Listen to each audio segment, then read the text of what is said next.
And Ford, the reason he pardoned him is like he went to visit Nixon in his office, and there was like all these boxes of documents, and Nixon looked like he was on his last legs, and Ford was like, "The man has suffered enough. I'm going to pardon him." And this was a huge kind of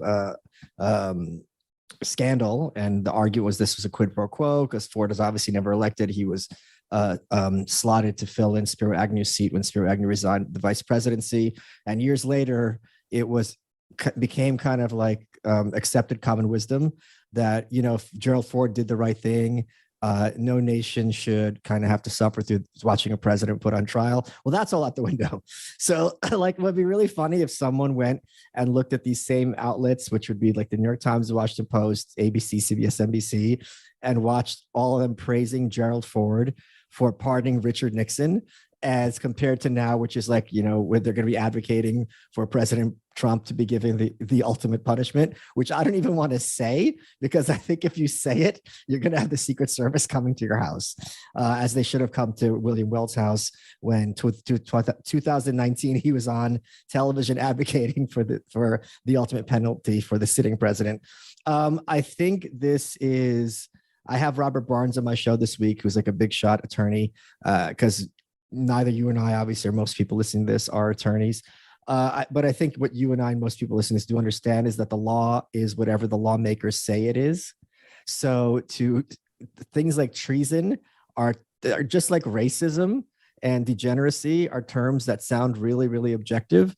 But then when you sit down and you break down what they mean, they quickly become nebulous and can be reduced to something that I don't like, or that someone I don't like did. I think that they are talking out of both sides of their mouths, because if the argument is that President Trump is this dangerous figure and he is fomenting insurrection, and the biggest threat to America is white nationalist violence, which he endorses and he encourages, this is really the worst way to stop if that is the logical argument that they're making. This is not the way to forestall it. This is the way to basically guarantee it and escalate it, which just tells me that they know that they're lying. But I think everyone listening to this knows that they know they're full of crap. I'm surprised. I think that there's a couple things going on.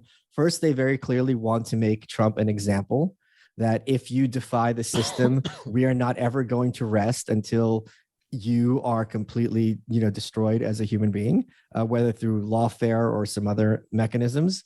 I am very, very concerned that President Trump, who's in his mid 70s or late 70s at this point, suffers some kind of fatal heart attack or stroke, in which case, 40% of the population easily will assume this was a Putin-esque assassination.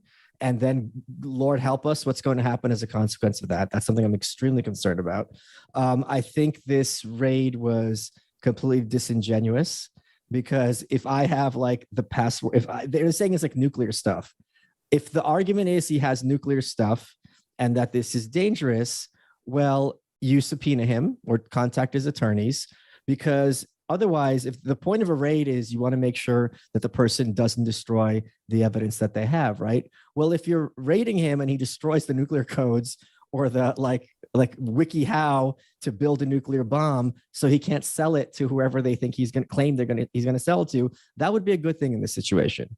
As Robert Barnes explained to me on my show, the president, and this is kind of an obvious thing, but I just wanted clarification from him, has the highest level of security clearance. So he has a right to whatever, to see whatever documents is in the government. He has the right to declassify at his own leisure whatever documents he wants. So now every president for years, when you leave the White House, there's arguments about what's my stuff and what's the government stuff. Just because you live in the White House doesn't mean you own the Resolute desk, and so on and so forth. Bill Clinton, Hillary Clinton very famously had to return tens of thousands of items to the White House when they left in January 2001. Barbara Olson, who died 9/11, wrote a book about this I think it was called Final Exit. I forget what it's called, or The Last Day, something like that. But the point is, this has been a thing with, every president, understandably, because it's really kind of nebulous. If I wrote this memo to my successor, am I writing as the president or am I writing as an individual? So I don't know where this is going to go, but I think it is very helpful in terms of moving us forward toward a national divorce. And I think it's going to be interesting to watch what the Republicans and how they address this situation. Yeah, so I think that's right, and that's one of the things that's really interesting. It's funny that you see there's so many like blue pilled takes on